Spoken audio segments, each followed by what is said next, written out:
T'as suivi les développements de ChatGPT qui a été publié tout récemment? Qu'est-ce qu'il disait? C'est donc donc GPT est un modèle de langage et ChatGPT est on peut lui dire, lui donner des instructions et il écrit un texte.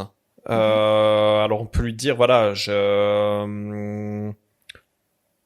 écrit une lettre de candidature pour tel poste et ça écrit des choses qui sont vraiment assez convaincantes. Très convaincantes, très convaincantes. Je me dis que là, il y a plein de manières d'utiliser ça en ligne avec ce dont on discutait. On pourrait l'utiliser.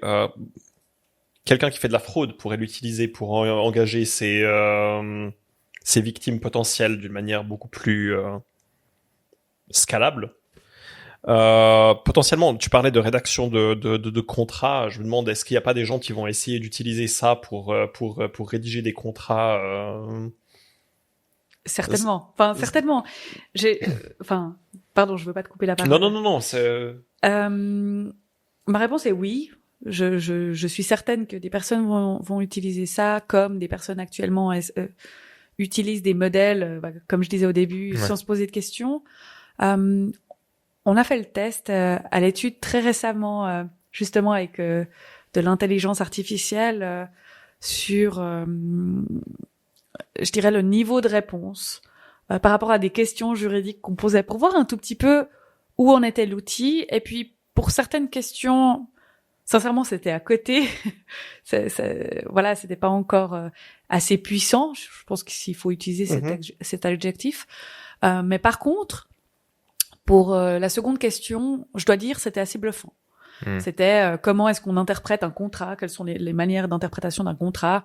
C'était pas un contrat type, c'était vraiment, je dirais, général. Et là, c'était intéressant, franchement. Donc, oui, j'imagine, aujourd'hui, on se parle, on est à la fin 2022. Je pense qu'on peut se reparler en 2025 et l'évolution aura été énorme. Mais les cas où ça fait des erreurs, ça me fait presque encore plus peur parce que ça, c'est toujours des textes qui ont l'air très crédibles. Ça peut être, c'est quelque chose. Donc le système peut produire des textes convaincants mais qui sont faux. Donc si on utilise ça pour un contrat ou autre, ça pourrait être très problématique. Alors le contrat à la fin, la question c'est est-ce qu'il est signé ou pas. Enfin, oui. Enfin, la personne qui se dit je vais rédiger mon contrat uniquement avec cet outil, peut-être qu'elle est pas très raisonnable aussi. Après, bon voilà. Moi, ce qui me semble plus problématique, c'est le moment où on peut ajouter la signature et ensuite se prévaloir d'un contrat en disant bah regardez, il l'a signé. Et puis vous allez devant le juge. Et puis le juge se dit bon bah c'est vrai, j'ai peut-être pas l'original, mais j'ai une copie. Est-ce que là, il va apprécier le cas.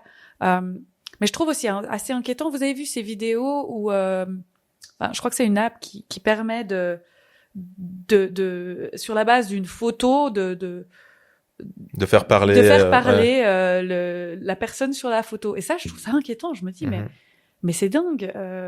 Oui, parce que cette verisimilitude, elle est déjà assez bluffante, mais elle va croître au fil du temps. Donc là, déjà, si t'es attentif, en fait, si on te dit, ça a été fait comme ça, tu vas dire, ah ouais, là, je vois que le mouvement, les micro-expressions, c'est pas tout à fait humain, etc. Mais franchement, si on te l'envoie juste comme ça, je pense que tu vas pas tilter direct. Bruce Willis a arrêté de jouer maintenant, mais avant qu'il arrête, pendant longtemps, il a fait beaucoup de films à très petit budget où il apparaissait quasiment pas. Et il a fait une pub en Russie qui était un deepfake. Ah ouais. En fait, il leur a donné le droit de faire un deepfake de lui. C'est vrai. Et c'était c'était vraiment faites cette pub, je vais même pas me pointer au tournage. je ne me déplacerai pas. Bon.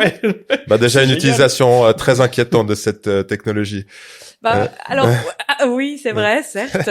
Après on peut se dire en fait c'est de l'argent facile lui il a juste donné les droits et puis là il y avait aucun effort. Mais est-ce que au final on va à terme faire des films constitué uniquement de ça. Enfin, Ah oui, bah ça c'est fort probable. Ben lui, il en tire un avantage dans la mesure où il est payé, il donne juste les droits, il valide enfin j'espère pour lui, c'est déprimant. Il valide le contenu. En fait, c'est la version encore où on se dit les gens ont donné leur accord. Moi, ce qui m'inquiète encore. Alors oui, c'est déprimant, mais ce qui m'inquiète plus, mais au niveau politique aussi, comment ça va se passer? Comment, en fait, les fake news, ça prend une telle importance. Et ça va être un outil, si ça ne l'est pas déjà, de propagande. Donc, en fait, comment est-ce qu'on pourra se situer à terme par rapport à tout le contenu qu'on trouvera sur le web? Et comment est-ce qu'on pourra se situer? Comment exactement? Non mais je te pose la question. Donc si on imagine un futur où on a des systèmes qui sont capables de générer du contenu à demande qui a l'air crédible, comment on se protège de ça? Est-ce qu'il y a un système qui nous permet de se protéger de ça? Je pense qu'alors déjà il faut pas considérer que quand vous allez sur Facebook ou Instagram c'est là qu'il faut lire les news. Ça je pense pas que ce soit là. Moi j'ai fermé mon compte personnellement, je vous l'ai dit. Non mais je pense que il faut essayer de consulter plutôt les réseaux, je dirais les médias connus de réputation, mais là encore, franchement, est-ce que le journaliste, on est sûr qu'il a bien fait son boulot? Combien de fois il y a eu certaines informations qui ont été reprises, qui sont pas exactes? Je fais un peu de droit des médias aussi, et je le vois. Tout d'un coup, une info sort dans ce média roman, et puis en fait, elle est reprise dans l'autre après, puis un autre, puis en fait, c'est la traînée de poudre, en fait. Et ça aussi, c'est un problème, mais qui a pas attendu l'intelligence artificielle. Ouais. Mais ce qui montre bien qu'en fait, une fois que l'intox sort, c'est difficile de l'arrêter. Non, mais là, il y a aussi un cycle de radicalisation où les gens qui rentrent dans ces médias-là, ensuite, ils sont... on entend souvent qu'ils se plaignent des mainstream médias, comme quoi ils couvrent pas ce qu'il faudrait couvrir, et du coup, ils se retrouvent que à consulter du Infowars et autres qui vont leur retourner ce qu'ils ont envie d'entendre. Oui, alors après, je pense que comme on a toujours, même dans les médias, je dirais principaux ou classiques, peut-être, utilisons le terme classique, on avait tous, vous aviez des médias des journaux qui étaient à gauche, des journaux qui étaient à droite. Voilà. Il y avait toujours un biais politique. Il y avait toujours un biais politique. Maintenant, je pense que voilà, il faut savoir faire un peu le tri. C'est difficile. Je suis la première à trouver l'exercice très difficile. Je pense que les réseaux sociaux purement, c'est pas fiable. Aller consulter uniquement Twitter, c'est pas non plus une bonne idée.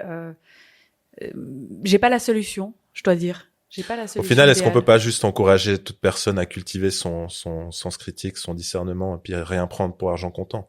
Oh oui, Finalement, dès qu'on est en relation avec le monde, de l'information diffusée dans le web ou dans les canaux de communication habituels, juste rester un petit peu, garder le recul, quoi.